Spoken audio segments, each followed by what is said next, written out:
Hey horror fans, thanks for joining me for this review of The Babysitter. So yeah, I'm going back a little bit. This one's from 2017 as I continue to look for titles on Netflix. And I gave this one a try, I don't know why. I think I remember someone saying it was good or reading some good reviews, so I gave it a try.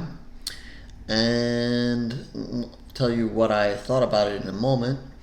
But first, of course, all the information is down below, cast and crew, and I'm going to read what IMDb says is the plot of this movie. The events of one evening take an unexpected turn for the worst for a young boy trying to spy on his babysitter.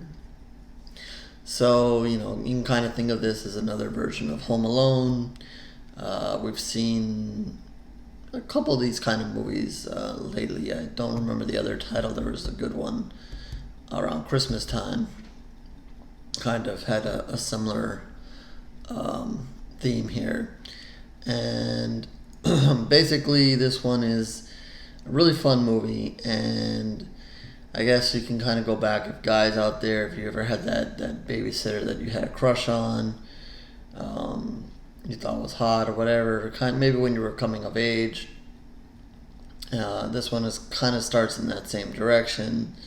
The young boy Cole likes his babysitter, or he's trying to figure out how much he likes her, and he doesn't know too much about that kind of thing yet.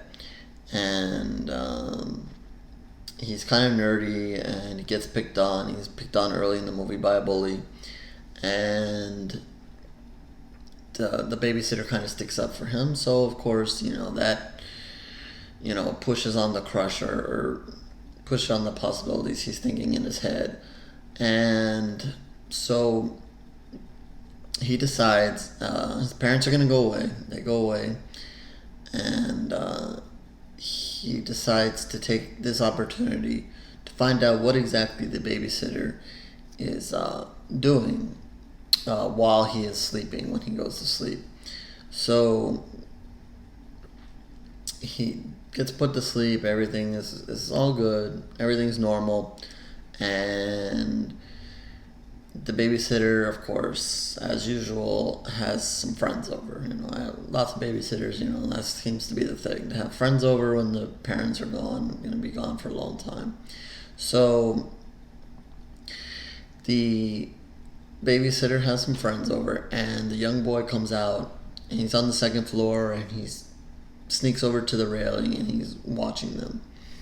And yeah, this group of young people are definitely up to no good. They proceed to basically sacrifice a person there. Plenty of blood all over the place, make a mess, and they're sacrificing them for some kind of purpose here. And the young boy is shocked. It's not what he expected to see, not sure what he wanted to see, but he is definitely shocked at what is going on. He was trying to spy on the hot girl, but that is all out the window now, because now he really doesn't know what to think. Because now he's witnessed a murder and so forth, and he's kind of freaked out. And then he hears their plan that now they basically need some blood from him too as well. So now he's even more freaked out, because now they're going to come and get him. So he goes back in his room, kind of tries to decide what he wants to do, crawls back in bed as they come up the stairs and come back into his room. And he pretends that he's sleeping, and they kind of go about what they're doing. They take a little blood from him, and he doesn't do very good with needles, so he's basically holding it in as best he can. And then they go to leave, but of course the babysitter has been babysitting him for apparently a really long time, knows him really well, knows that he was faking it, and they basically catch him in his faking it. So they bring him downstairs and tie him up, and basically start grilling him. He's trying to ask them questions, kind of a back and forth. Really funny scene there. as you kind of start seeing a little bit about these couple of characters, these young characters that are in front of him, and you start seeing, kind of wondering, along with the boy, you're wondering, who are these people? What are they doing? They're into sacrifice, but some weird events start taking place, and the police come. There's a moment there, so the boy, of course, kind of gets loose, and one of the those young people get shot. So you're kind of wondering, okay, I kind of had the thoughts, if they were vampires at first or not, as opposed to just people worshiping whatever devil or so forth they're worshiping here. But then it proceeds to be just a fun cat and mouse game. The kid, is trying to escape. He's going under the house. He's running outside. He ends up in a tree house and so forth. And he's kind of taking on this group of young people one at a time. He's having different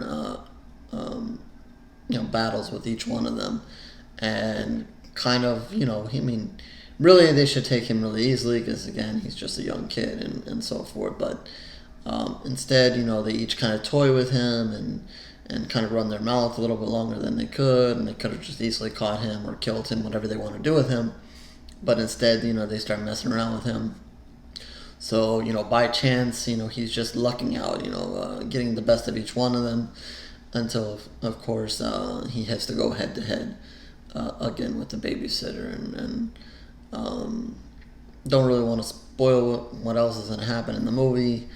Maybe said too much, but I guess, you can kind of expect that to be what's happening here. But it was really fun, very comedic. It wasn't too serious.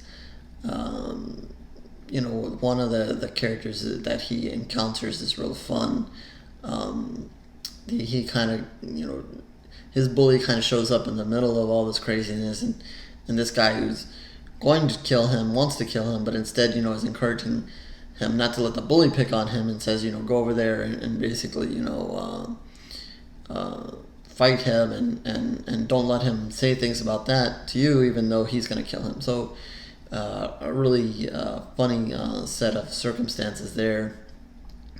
And the blood and guts is good too. And there's a lot of deaths in the movie, a couple of them, but very bloody and so forth. They don't kind of hold back.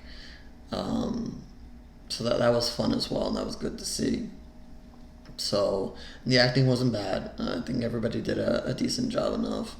The kid was good as far as playing the young boy. When you need to be scared and so forth. So they pulled out some good laughs there, and they also had a few moments there where they flashed stuff on the screen, some wording and whatever to kind of add to the humor and so forth. I don't know. Some movies feel that's necessary. Kind of like going to a movie like Zombieland and so forth. Why not? I mean, if you're gonna have fun with the movie, just throw it in there. It added a little bit to things there, but maybe not completely necessary. But that's what they wanted to go with. So it didn't distract from anything. It was fun. So yeah. If you've missed this one, or you're also going through Netflix and whatever, and you see this title, I definitely recommend it. Give it a shot. Very, we've seen this setup before. Nothing too unique about it, but it was just, again, another version of kind of Home Alone craziness, horror version.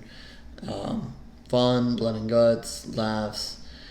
Let's see. I guess so. Overall, I think I'm gonna give it 3 pools of blood. I enjoyed it.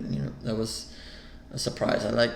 Been going through a lot on Netflix and not bringing you every review of them, because there's some that I didn't like, and I just don't want to go through that unless there's something I really want to discuss in the movie. But this one is definitely worth a watch, and see what happens with the young boy. Maybe for the guys out there, take you back to when you had a babysitter and so forth. So again, 3 pools of blood for this one. Cast and crew information down below. And of course, if you want to see any more reviews, written video, you can find some more either on this channel, subscribe please, or find them at horoscoryreviews.blogspot.com. And also have the social media down below, Twitter and Facebook as well. So thanks for tuning in, and until the next review.